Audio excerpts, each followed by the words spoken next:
in chapter 3, it talks about, again, a little bit more stuff, like measurement of transactions, periodically assumption, and what it means.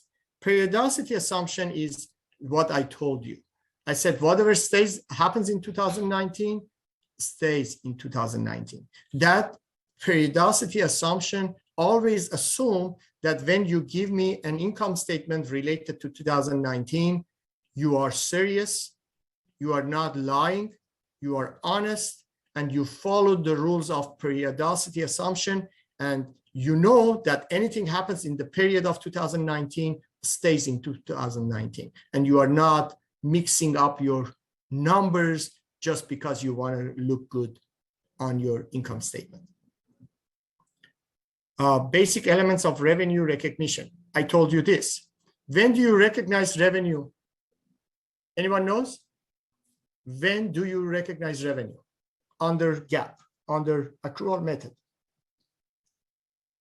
We recognize revenue when the performance obligations are satisfied, goods and services are provided. That's the moment you can recognize revenue. Otherwise, because you got cash from a customer doesn't mean you have a revenue.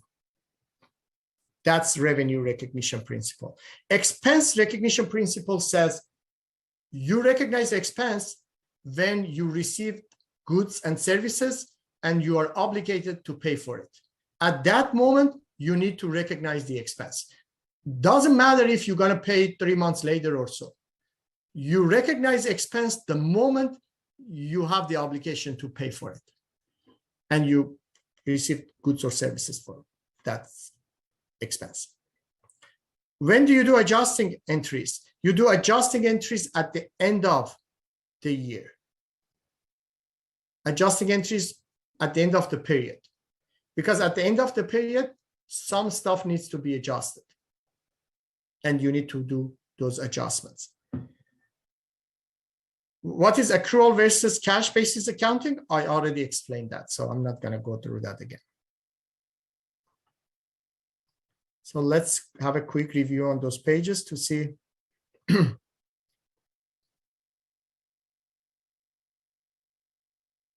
Here is explaining what is revenue, what is expense, and we have another type of expense or revenue. We call it gain or loss, and that comes from peripheral transactions. That means, let's say you sold one of your used equipment and the book value for the equipment in your balance sheet shows $100. You sold it for $130. So that $30 above the book value of the equipment, that's a gain on sale of equipment. And obviously, IRS wants you to recognize that $30 gain and pay taxes for it.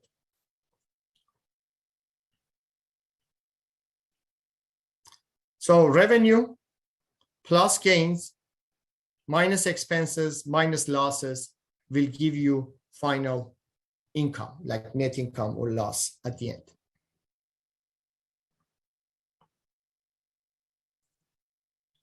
But in regards to where you put the gain or loss, I talked about it a little bit, but I said I will do it later on. Those gain or losses, those go in the account number starting 7, and that will be at the separate than regular revenues and the expenses of your business, below your income statement, at the lower portion of your income statement, separately. So those gain or losses will be reported, but separately, separate than your operating income. Operating income is very important for a business because everyone wants to know how much money do you have from your operating income, okay? Periodicity assumption, I said again, we always assume that anything you report, you are honoring the periodicity assumption and you put the revenues and expenses that belongs to that specific period of time.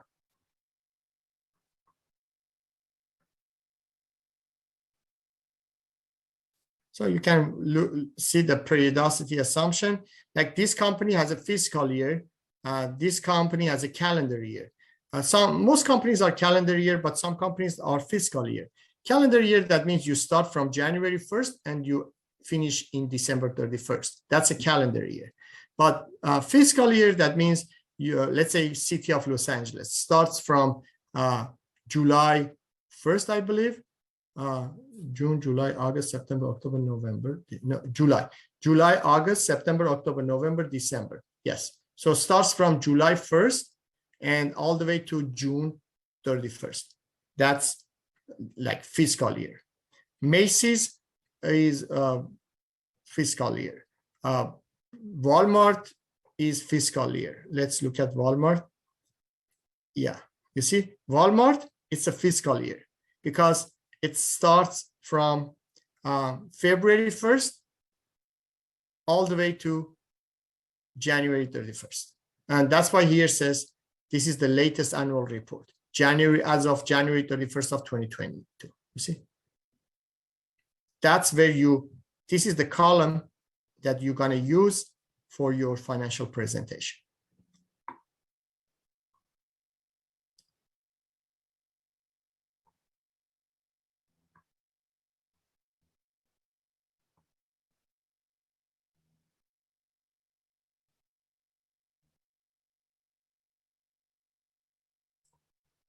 Revenue recognition principle, again, it's the principle that says you recognize revenue when the performance obligation has been satisfied. As long as the job is done, completed, then you can recognize the revenue.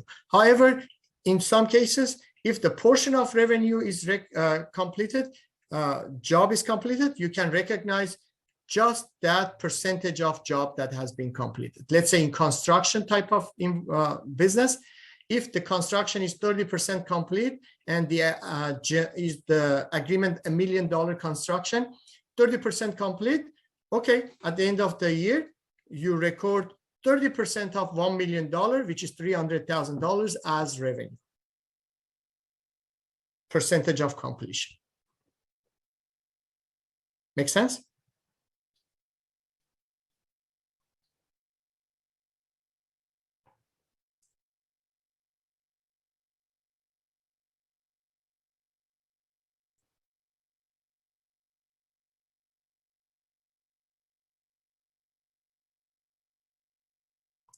Expense recognition principle says you record the expense when there is an obligation to pay for those expenses after you receive the goods or services.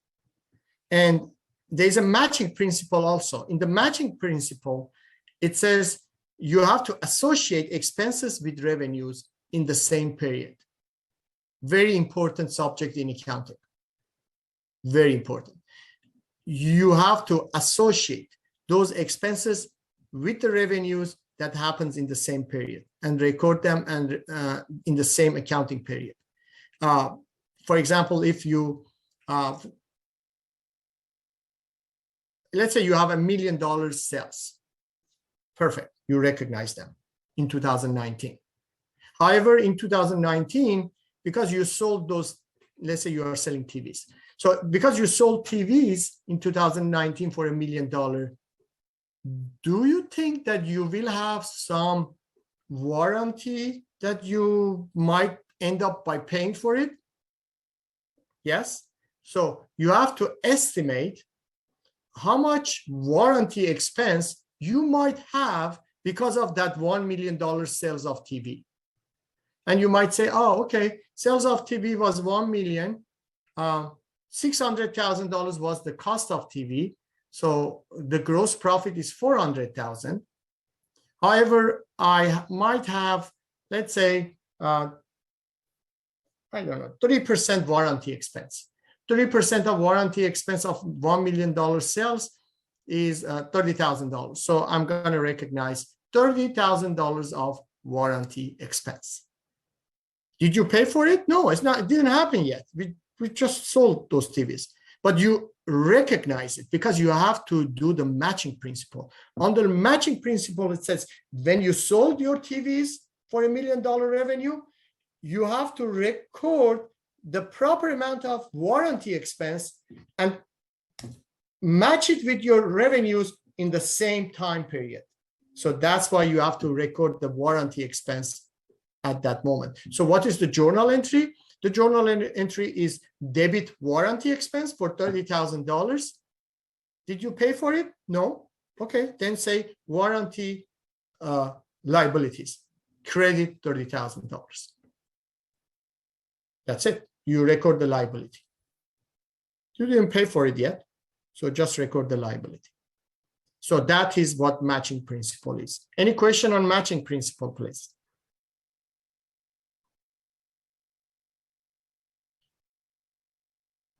Okay.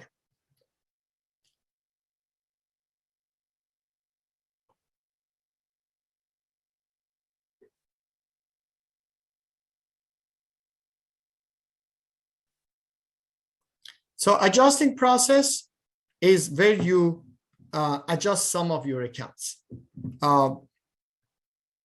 Some accounts needs to be adjusted because of passage of time. Or you might receive cash or paid cash for some reason. Okay, so let's say you have prepaid expenses. So you paid prepaid insurance, you paid prepaid rent, you paid for supplies. Okay, those things that you paid in advance, some of it has been already used, and the amount of usage needs to be recognized now as expense. So you have to record some insurance expense, some rent expense, some supplies expense. Depreciation is when you capitalize your asset. Let's say you buy building, you buy equipment. You don't call them equipment expense. It's not revenue expenditure. It's a capital expenditure. Capital expenditure, that means you capitalize your fixed asset, like equipment, like building.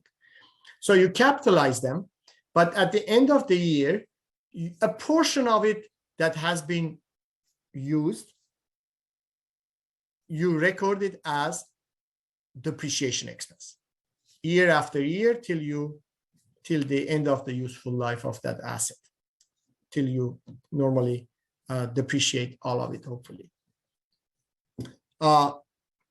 Unearned revenue, that means someone paid you cash in advance and needs to be reconsidered. Did you provide any services for this? If yes, then reduce the liability and record the revenue. So those are all adjusting entries. These type of things, we call it deferral adjustment. What is deferral adjustment? Deferral adjustment are adjustments that you paid or received. Here, paid or received cash in advance, and you deferred the recognition of expense to the future, to the end of the period, and now you need to properly do adjusting entry to record those expenses. However, we have some accrual expenses. What are accrual expenses? Under accrual, accrual adjusting entries. Accrual adjustments are adjustments that you never paid or received any cash. There is no cash involved, but something happens. Like, for example, salaries. You never paid or received any cash, but your employee worked for last week before end of the year. Did you pay them? No. Yes, there's no cash involved. But do you think you owe them? Yes, because they worked for you for 1 week before end of December, and you didn't pay them yet. So something happens. Salaries, expense, accrued. You have to record that, adjust that. Interest. Let's say you borrow money from a bank 2 months ago. Okay. You didn't pay cash, any interest, you didn't receive any interest, but something happened, passage of time. What you need to record? An accrual adjusting entry. Something accrued, interest accrued, and that accrued interest needs to be recognized. Accrued revenue means, let's say I am a gardener and this month I went and did the gardening for several homes. So what happened? Did I receive cash? No. Did I pay cash? No. But something accrued. What accrued? The job is completed. So the revenue accrued and needs to be recorded and as a form of adjusting journal entry. Any question on two forms of adjusting, deferral adjusting and accrual adjusting?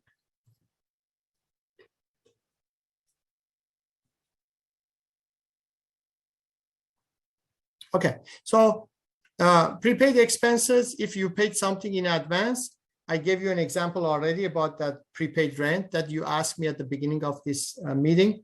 And again, needs the, if you receive, if you paid prepaid rent, after a month, you need to record that 1 month of rent that you use the property as rent expense. So here is an example of a gardening, I believe. So, so you might pay here $300 prepaid maintenance for gardening, right? For $100 a month. So month after month after month. So by end of June, something accrued and something needs to be recorded. And that's because here you paid in advance.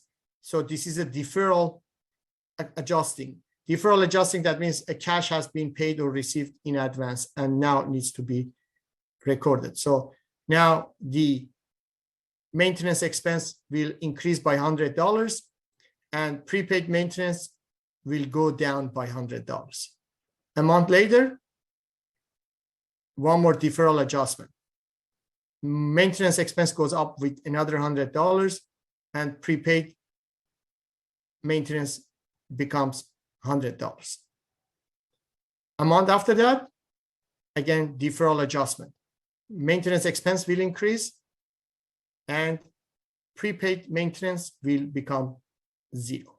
So as you see, from $300 prepaid maintenance all the way we go to $0 prepaid maintenance. And we record maintenance expense month after month after month. Questions?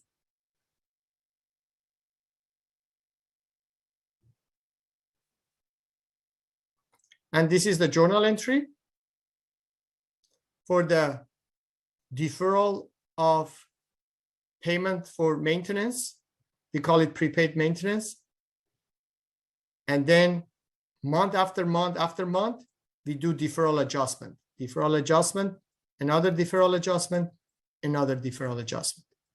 If you are lazy, you don't want to do on the monthly basis, that's fine. At the latest, you have to do at the 3rd month or end of the year. Normally 3rd month at least is better, but it's better to do it on a monthly basis. So here is the T account. Prepaid maintenance will be recognized as an asset. Then it will go down by $100 after 1 month. 2nd month goes down with another $100. 3rd month goes down all the way to 0.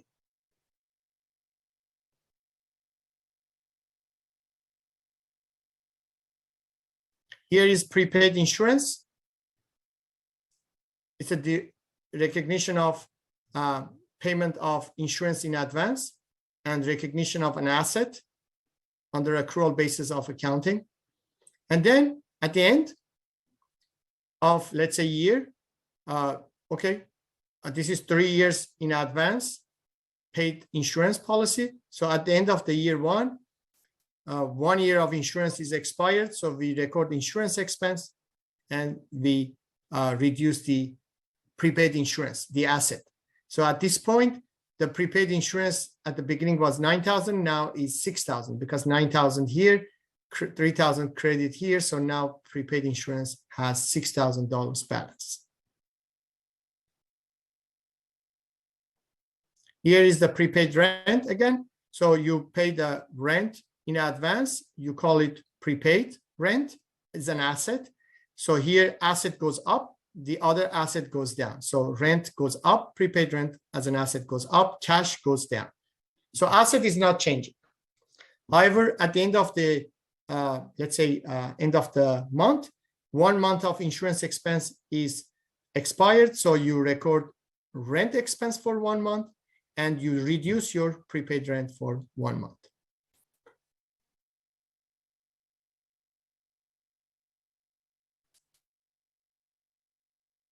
Okay.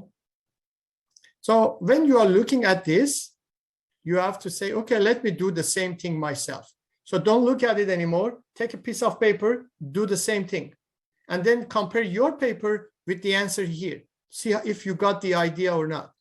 Because here it's so easy for me. I say, oh, debit prepaid rent and credit cash, because cash goes out of your pocket and prepaid rent is an asset, goes in your pocket, which is debit. So debit prepaid rent to increase the asset. But the point is, did you learn it? And it's obviously it's no. The answer is no, because you have to practice. So you have to do the same thing here yourself on paper, and maybe make a mistake and then do it again, and you never make a mistake again. Okay. Here is the supplies, let's say. So supplies, when you buy supplies, you record it as an asset for the whole year. And then at the end of the year, you go to supply room and you see how much supplies is left. And you say, okay, I had, let's say, $900 of supplies, but $200 of supplies is left at the end of the year on hand. So what happens to the remaining then? 900 minus 200 left, 700 supplies, $700 supplies is used. So that's the supplies expense that you have, $700. So your supplies expense goes up, but your supplies asset goes down. And this is a deferral adjustment, because you paid for supplies, but you deferred the recognition of expense to future, and the future is at the end of the year, as you see.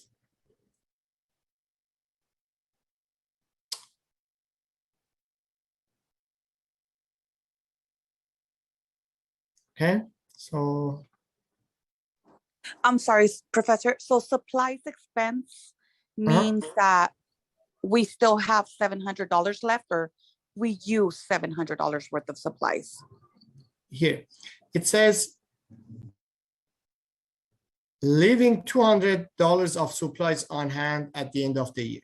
So you don't know how much is left at the end of the year until you go to the supply room. You enter the supply room and you start counting your supplies physically for two reasons. One, you want to make sure that the supplies is still there. There is no employee theft or something like, funny, fishy things going on. But second, you want to know how much supplies are left. And based on that, you go back to your office. You say, okay, the T account shows $900 supplies I have. But physically, I just counted $200 left. So that means 900 minus 200, that means $700 worth of supply has been used and gone. 200 left, 700 used. So here you for the used one, you record it as expense. Expense. Thank you. Sure. Okay, here is one very important thing in accounting. I'm going to come back to this, but let me show you on the paper because it's so important. And you're going to use it for several reasons at different places. So why not? Let's learn it right now and use it forever, including my class, next class, any accounting class, or CPA exam, or even my multiple choice exam, whatever you might happen. So instead of writing down everything fancy, you just write this, BAASE. We call it BASE, or at least I call it BASE. This is not in the way I explained is not in the book, but just so you know. So we call it BASE. BASE is going to be used for so many reasons, and get used to it. So what is B? B is beginning. A is added. Second A is available. S is subtract. E is end.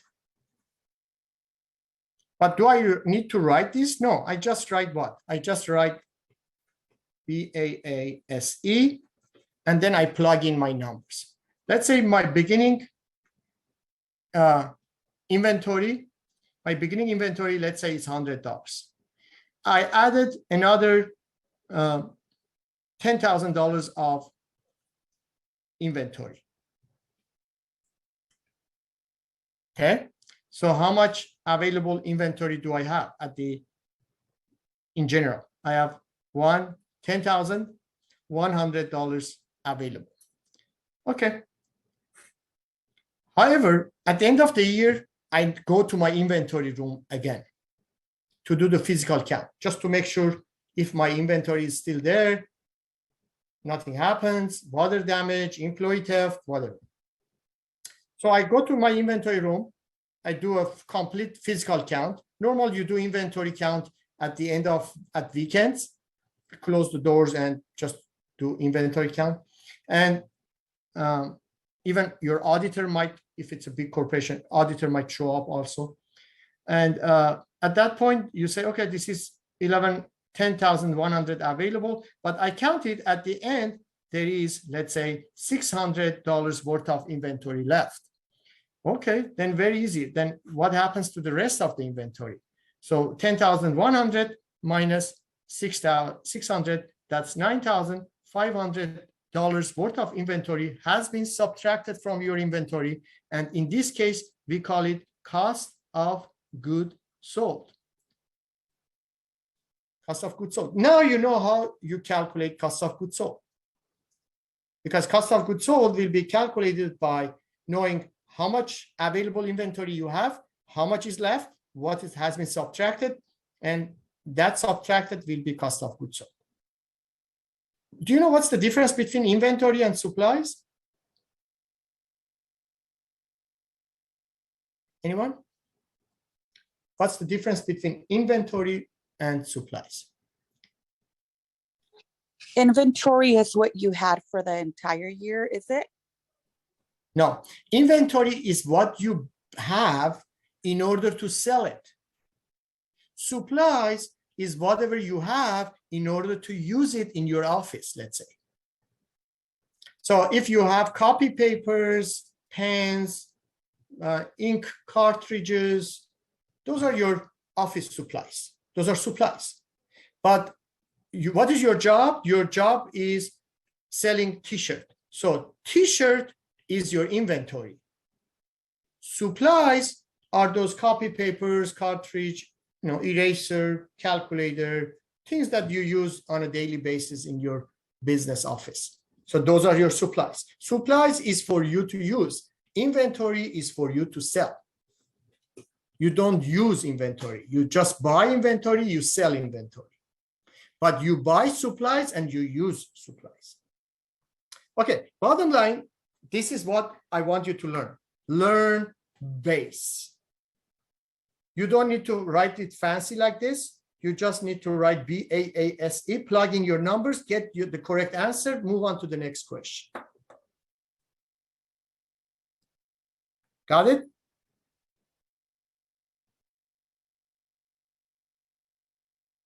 Okay. Assuming yes. Okay, this is what BAAS is. Look at that. This is BAAS. This is the way your book is writing down. So learn it. Either my way or this way is the same thing.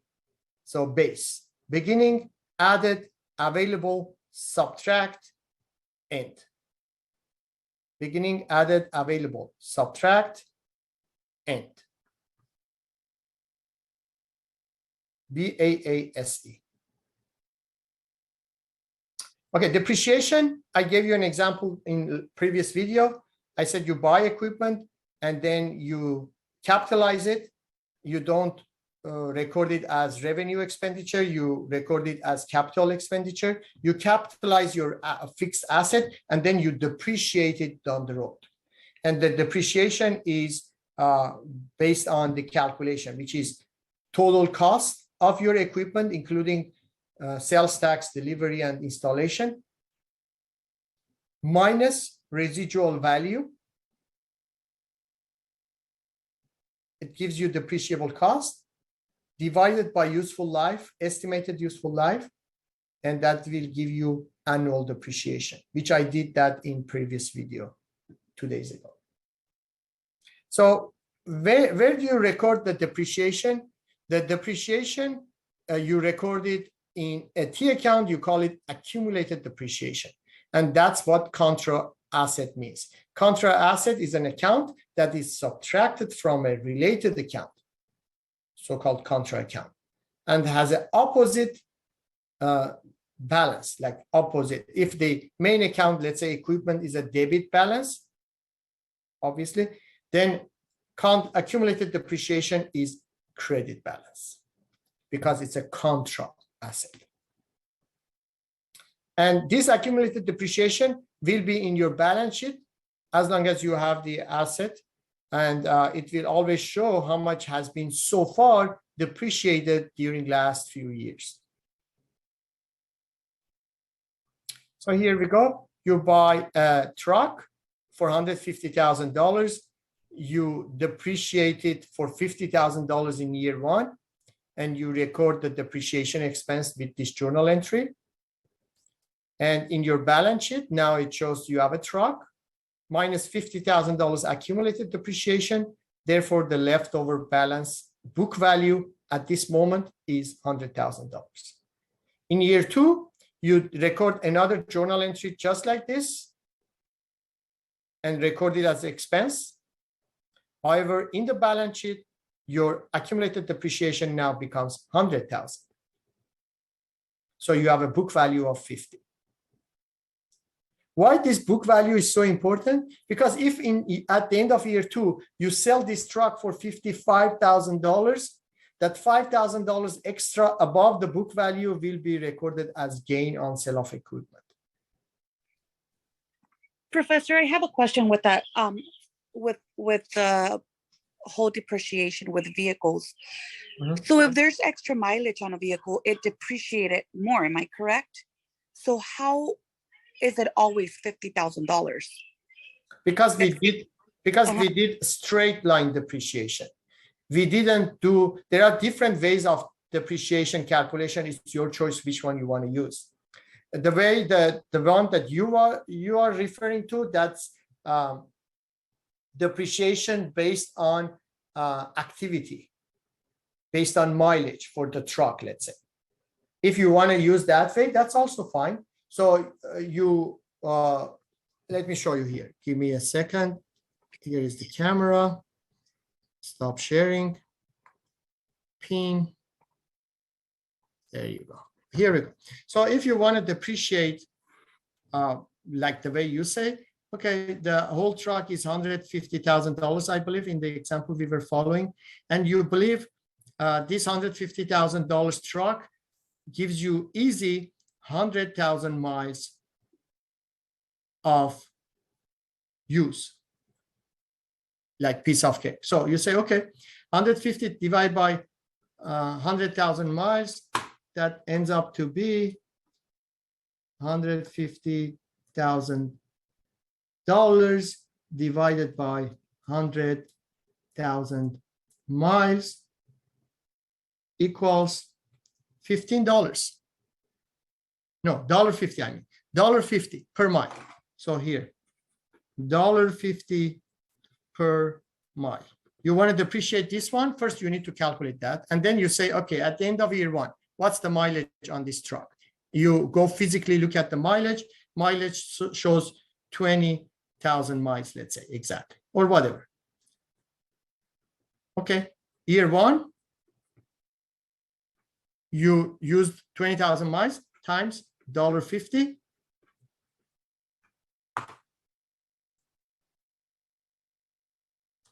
That's $30,000 of depreciation. Got it? So instead of 50, 50, 50, 50, you are depreciating based on a unit of output. And your complete output is $100,000. I see exactly what you're saying. So we just get to pick and choose, right? As yeah, a you customer. have to choose which one you want to use. However, for tax purposes, unit of output is not authorized by the IRS. Okay, so in that case, your bookkeeping depreciation expense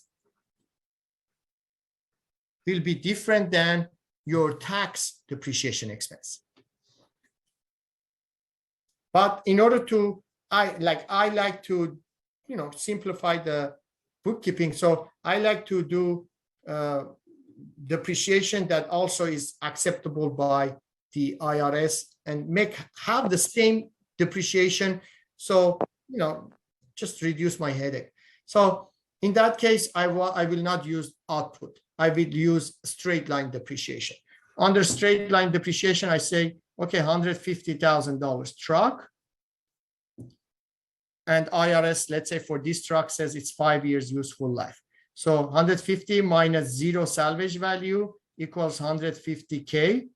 150K divided by 5 years useful life, because I know IRS is permitting for 5 years life for this type of truck. So 150 divided by 5 years, and that will be $30,000, let's say, annual depreciation.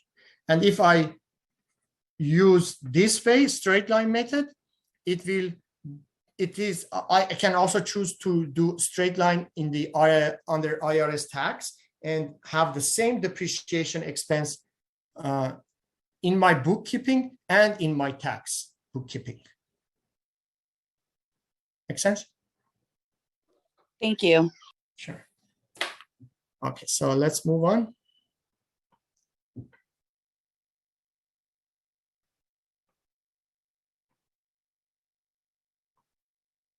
So here you see they decided to do 3 years useful life, and at the end of 3 years, the truck is depreciated all the way to 0 book value. They might keep this truck for another 10 years, doesn't matter, but the balance sheet will show this truck as original cost minus accumulated depreciation, 0 book value. And they keep using it for another 10 years. One day they sell it, let's say for $500 after 10 years. So at that time, because the book value is 0, the $500 selling price will be complete gain on sale of used equipment.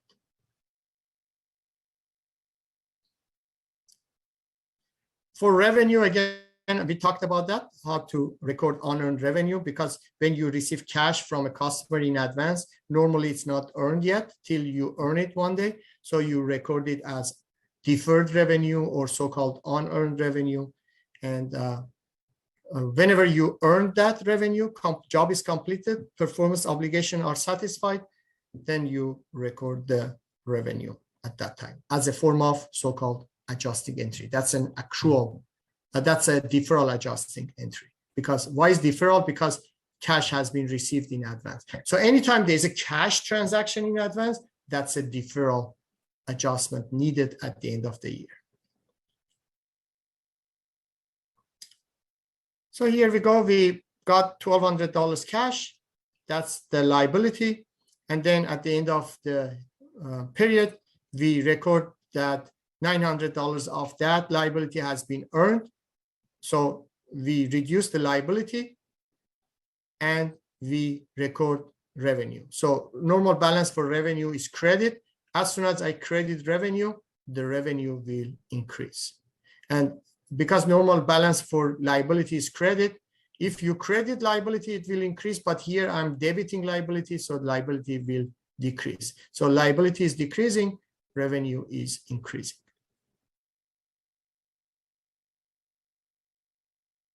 We are cool.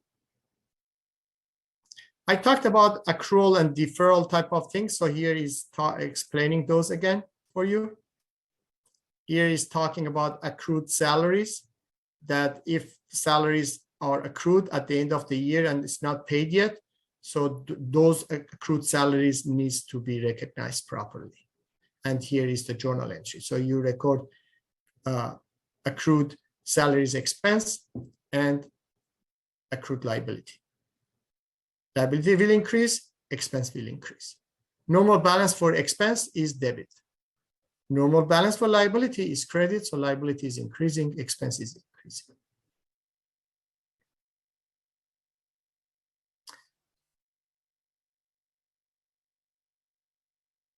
Here is another example that cash is paid $10,000 by, let's say, middle of, let's say, January 9 or whatever.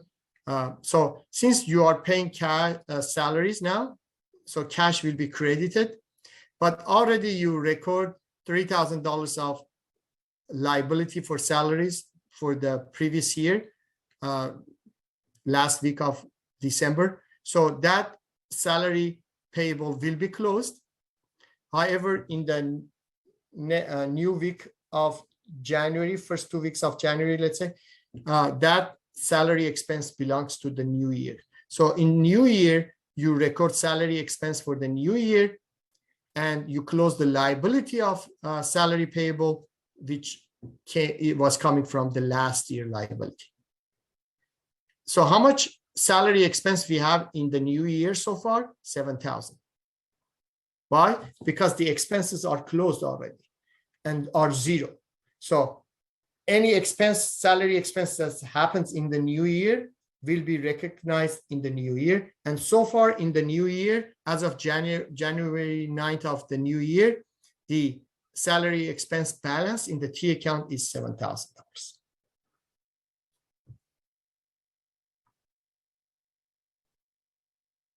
You cannot close the liability. You see, the liability is open. Next year, still liability is open, but you will close it finally next year. You only close revenue, expense, and dividend. Those are temporary accounts. You don't close permanent account. Permanent account is asset, like permanent account. Liability is permanent account. Equity is a permanent account. You don't close those.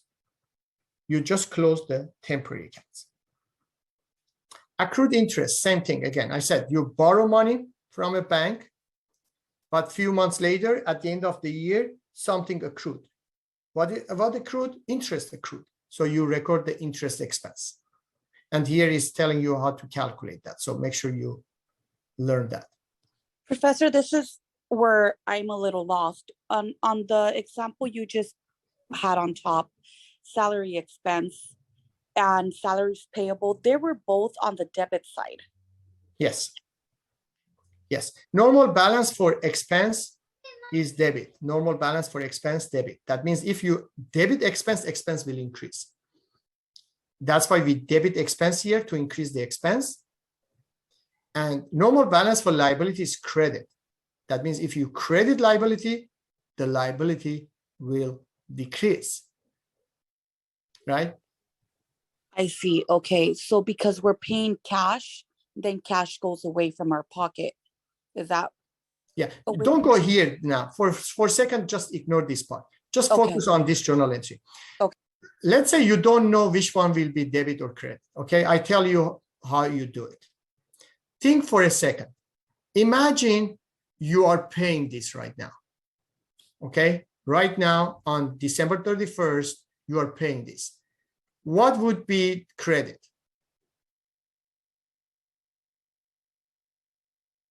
Cash will be credit, right? Cash goes out of your pocket.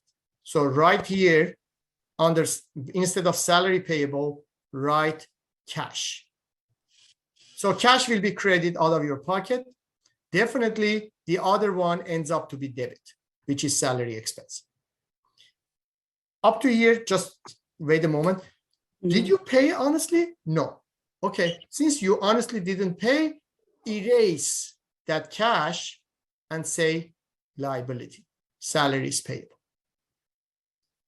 And that way you can kind of get the ball rolling till you get used to this subject.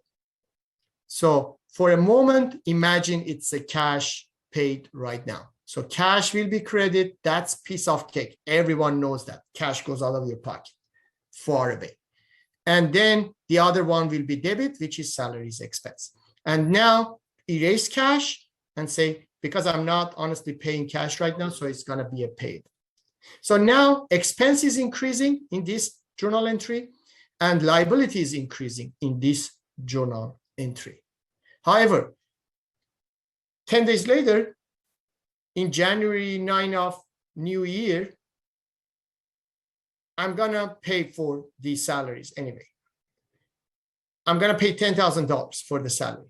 Out of this $10,000, $3,000 is for the liability I recognized in here. So I'm going to close the liability. How do you close a liability? How do you reduce a liability? By doing the opposite of normal balance. So here is a credit normal balance, increase it. You do the opposite, you do debit.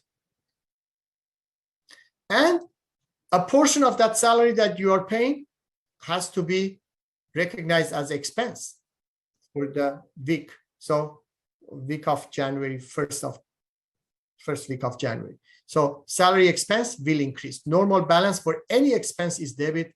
So in this case, expense is increasing, liability is decreasing, and asset, cash, is decreasing.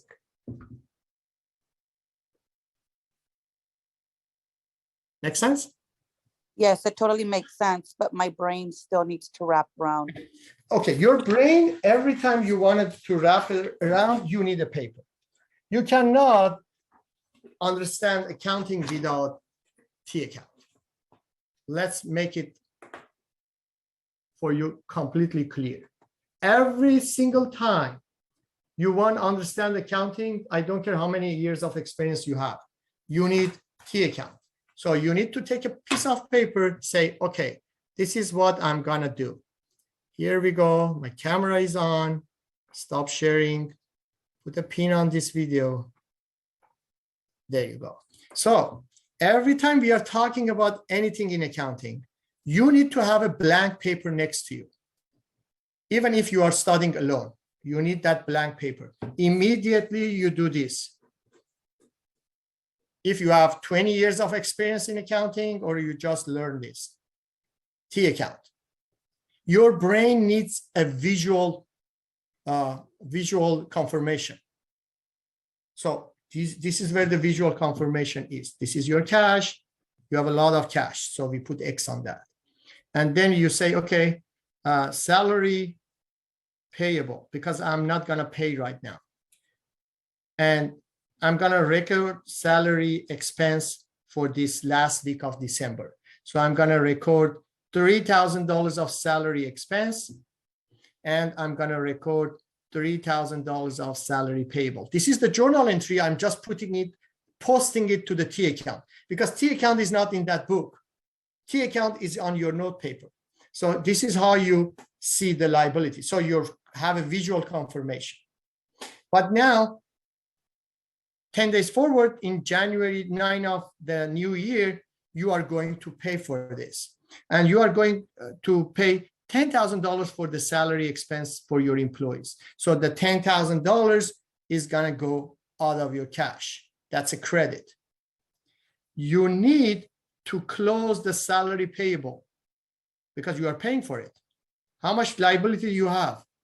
$3,000. $3,000. So here is the cash. Here is going out of your pocket, but $3,000 of this liability needs to be closed. So this is salary payable. In order to close this, you need to do what? You need to do debit. Debit. So that's a debit. Is this equal? No. Mm-mm. So this is $7,000 left here. And that is the salary expense that happens in 2000 new year. This is new year, 2000, let's say 19, whatever it is. So this is salary expense. This salary expense already has been closed. We learn closing in my video when you watch it. But salary expense already needs to be closed. So this is closed already. We recognize it, good for you. We prepared financial statements, good for us, but it's closed already. So this is gone. So forget about that. It's zero.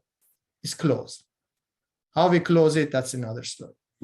But for now, there is a salary expense of $7,000 here. So that goes right there. This goes in here to make it zero. There's no more liability. And cash will be credited. So we have now less cash. Make sense? The visual makes much more sense. Yes. I think one of my issues was understanding salary payable and salary expense. I was skipping that it's a new year. Yeah, it's a new year. Yeah. But that's why I said whatever happens in the old year stays in the old year. That's expense recognition principle. Remember, expense recognition principle says whatever expense happens in the old year stays in the old year. So this $3,000 of expense happened in the old year. That's why we recognized it. But in the new year, we have $7,000 expense that we need to record in the new year. So those are two different expenses that you need to recognize. Even though you pay $10,000 once, but you have to record that in two different periods of time. Make sense? Got it. Thank you. Yes. Questions, anyone else, please?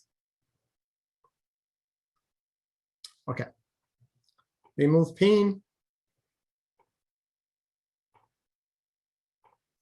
So that's what the journal entry is. Bottom line, to pay the salaries to our employees and close the liability of $3,000 from the last year and record $7,000 of expense for the new year. Accrued interest, again, if you borrow money and few months forward, at the end of the year, you need to record that interest accrued. This is accrual adjustment. How much interest accrued? Here, this is how you calculate it. 100,000 times 6% times 6 months out of 12 months. Because every time you say interest rate is always annual. So here is the annual interest rate times six months passage out of 12 months of a year. And that will be $3,000 interest expense. However, we're not going to pay it for now. So here we go. That's just a liability at this moment. So now we have two liabilities at the end of this year. We have the loan payable or note payable, and we have the interest payable. However, a few months forward, at the end of the, let's say, next year, 12 months later, so we record that we have interest expense for $6,000. That is how you calculate that is 100,000 times 6% times 12 out of 12. Okay, starting January 1st of the second year to December 31st of second year. That's 12 months of passage. So this was like 1.5 years of loan that we borrow. Oh, here, 18 months, you see? Here, 18 months. So in the second year, it's full 12 months. So it's 100,000 times 6% times 12 out of 12. That will be $6,000 interest expense for year 2. However, we have an interest payable that we recognized already in the first 6 months of year 1. And we have a liability, so we close the liability. Loan needs to be also closed because we have a loan liability. We have to close it. Here is a normal balance credit, so we debit that to get rid of that loan liability. And here is the cash that we pay. So we pay $109,000 at the end of the day. Obviously, if you want to see exactly what's going on, you have to use a T account. So every time you do the journal entry, post it to the T account.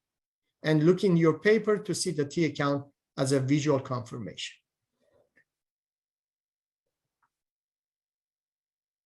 Accrued rent, same thing. If you are in a place that you need to pay rent and you didn't pay yet as of the end of the year, then you need to record the liability for the rent. So you record the rent expense and you record the liability for the rent that you didn't pay yet. Of course, when you pay that few months later or a week later or whatever, so at that time the cash will be credited and your liability will be closed. Again, just to see this visual confirmation, put it in the T account on your paper.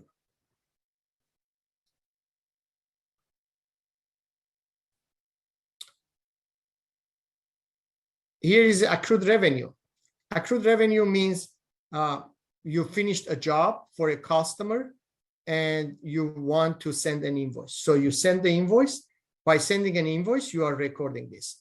You are recording the accounts receivable for $500, and you also recording the revenue for $500. So revenue is increasing because the normal balance for revenue is credit, and asset is increasing because normal balance for any asset is debit.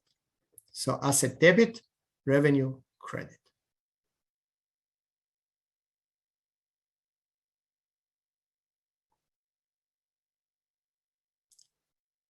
So as I said, you have trial balance. Trial balance is a report of all your balances in every single account you have in your bookkeeping for that company.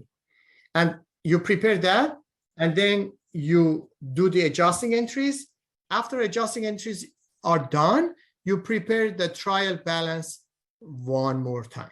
And that time you call it adjusted trial balance. Adjusted trial balance means trial balance, but after adjusting. So you have two sets of trial balance, before adjusting and after adjusting. And no matter what, the trial balance has to have a debit and credit side equal balances.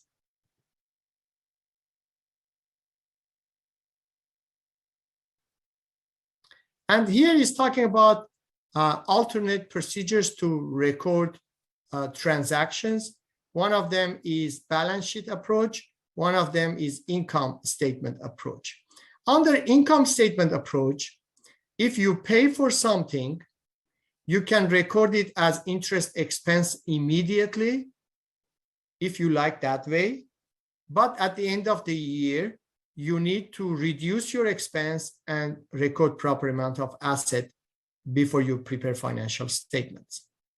But so far, I did teach you this way.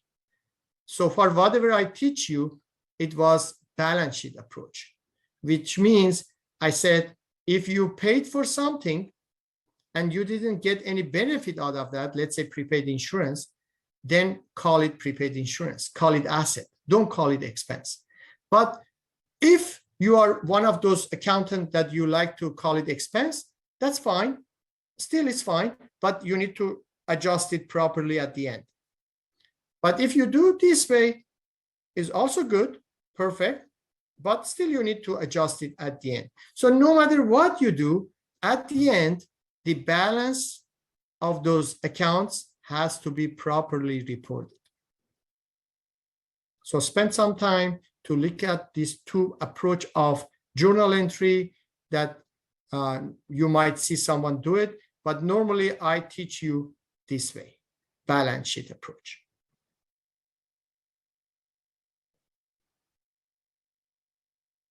And here is another example of balance sheet approach. So if you want to do income statement approach, so you can just get the cash and record it as revenue immediately.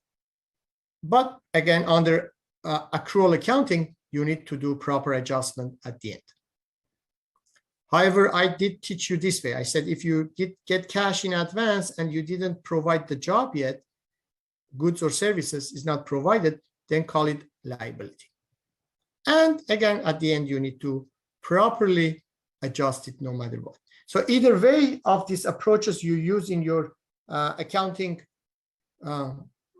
daily job. Either way, the results are same at the end of the year.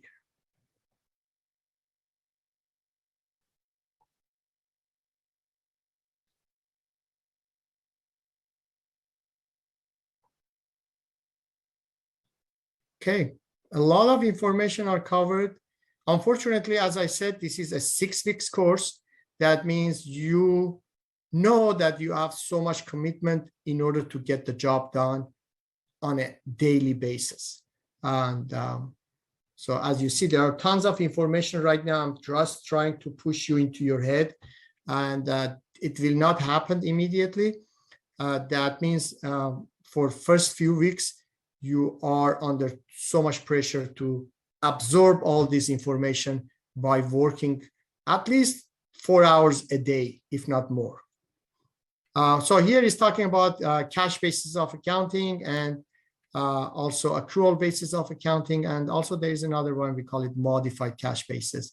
But in general, we have cash basis and accrual basis. That is the way it goes. And this is the spreadsheet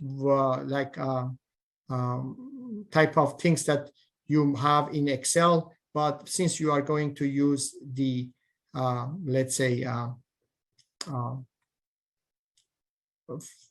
software, accounting software in future, you're not going to use that much spreadsheet for bookkeeping purposes.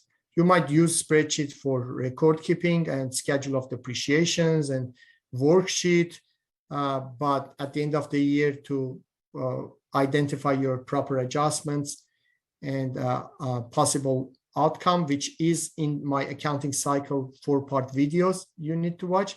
But again, this is just a sample that you see how things might end up in an Excel like this in rare situations.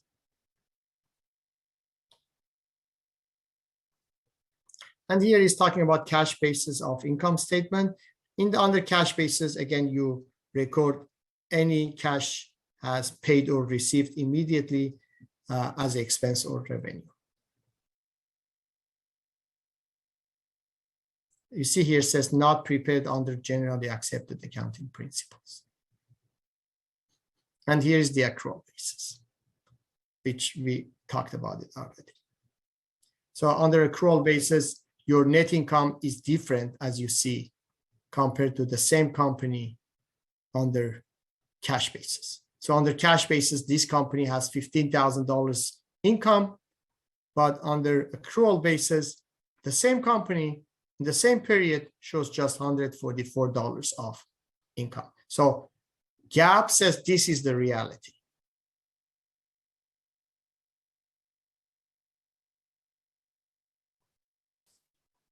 Okay, so these are supporting information that in case you really like to see why is this, why is that, those are the supporting things. But in general, just here we go. Under accrual basis, you only record any revenue that you earned and any expense that you have obligation to pay. That means you already got the services and goods for that expenses. Other than that, if you pay something in advance, you call it prepaid rent, prepaid insurance, prepaid whatever.